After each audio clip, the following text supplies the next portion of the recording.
Hey, Michael O'Toole here at the Gondola Getaway down here in Alamitos Bay, Long Beach, where we take gondolas and cruise them through the canals over in Naples. You know, I grew up here in Naples. I grew up in Alamitos Bay. I actually grew up on this dock when I was 9 years old, learning how to sail. And here I am now with the gondolas on this dock for 41 years this year. So it kind of all started in college up at USC. I had to start a business on paper and show it running throughout the semester. And I knew the history of Long Beach, or Naples Island here, and they had gondolas here back in 1903. The whole entire canal system and island system was built to replicate pieces of Venice. And so all the street names are Italian. They've got canals, 3 canals, the Rivo Alto, Colonnade, and Naples Canal. They've got 5 bridges.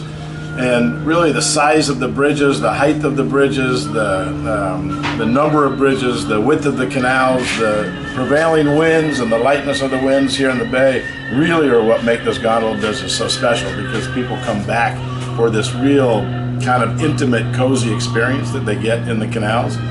So anyway, when I graduated from USC, I had to start a business on paper. I needed to start a business or get to work or do something, and I just wasn't quite ready for the rigors of the corporate world and living up in LA and doing that thing. And I had taken a year off of college and sailed around the world, and so I had that saltiness in my blood where I really needed to be on the ocean front somehow.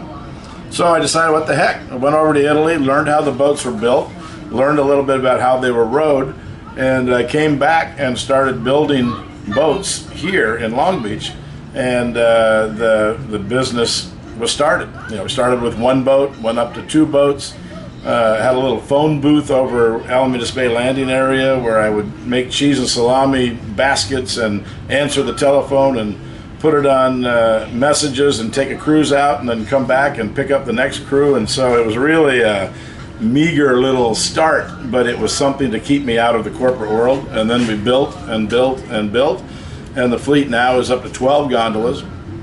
We operate here during Christmas time. Is a pretty wild time. We have different seasons. Summertime is our longest season. Valentine's is our single busiest day.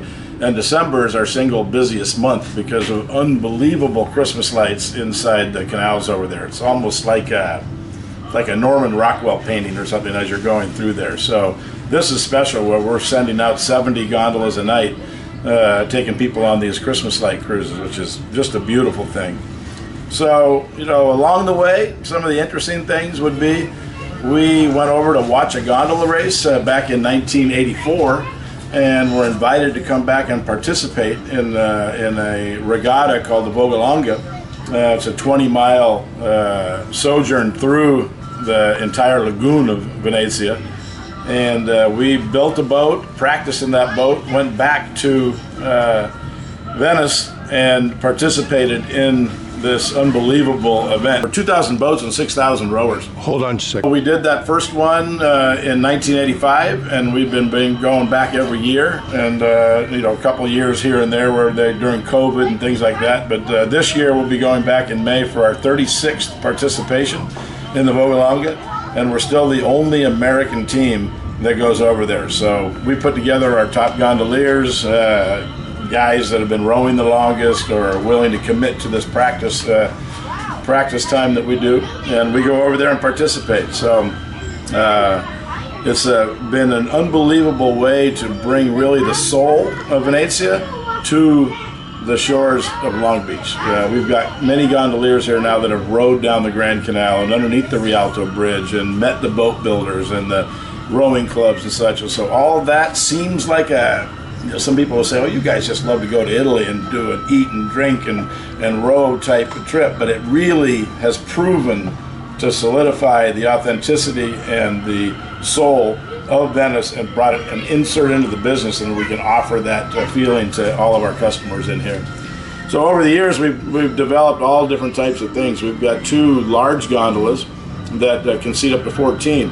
Fantastic for groups. But what it's really morphed into is we do these pizza cruises on board, where we team up with Domenico's down here in Belmont Shore, and we do these pizza cruises. And so it's a floating pizzeria going through the canals with two guys rowing the boat and singing opera to you. The only place in the world I can guarantee that this can happen. It doesn't even happen in Venice, Italy. And so this floating pizzeria has really been a knockout punch as far as a fun use for this new, or for these larger gondolas. And then along the way, I wanted to try to add different little elements of food and things. You know, we don't have a big kitchen, we can't do all kinds of things, which I would absolutely love to do. I used to have an Italian restaurant, actually, that we had an old 1970 Cadillac limousine that would roll from here to there, and we'd do these packages with that, and that was fantastic. But without a restaurant right now, I wanted to add something. And this is a funny little segue. Over in Oahu, there's a place called Leonard's that sells malasadas, which is a Portuguese donut, basically. A lot of different places serve it, but Leonard's has a line out the door from 7 a.m. to 7 p.m. every single day of the week. And I've always been enamored by that one product fame that a place could gain. So I thought, what one product could I do at the Gondola Getaway that wouldn't take a tremendous giant kitchen to be able to do it, and go down that same road, ultimately someday have a line out the door. Well, we've done it, or we've started it with cannoli. You know, the cannoli is classic. So many people know about it. A lot of people don't know exactly what's in it, but they've heard of it. And so what we've developed is this little cannoli corner in here, where now for our customers, we've got cannolis you know, for all of them, but it's starting to spread out where the community is starting to realize that, hey, you know where there's a great cannoli? Yeah, you go out on the end of that dock down there in Alamitos Bay and they'll make you a cannoli. The other day we had a boat pull up on the end of the dock, and they were out there for a harbor cruise, and a couple guys ran up and grabbed a couple of cannolis and ran back down to the boat and took off. So my dream is to create that line out the door. Not only do we do gondolas, but the local neighborhood or from the LA basin comes down to the Gondola Getaway to get cannolis. But we serve appetizers. We do little roll-ups of cheese and salami, and we do olives and mozzarella, and so other people have the options for some fun little appetizers. And then we have a great dessert with a cannoli, and then we've got the full pizza cruise on the big boat. So Gondola Getaway is alive and thriving. 41 years later, same dock, same place, same bay, doing the same thing that they were trying to do back in 1903. We're carrying on the tradition.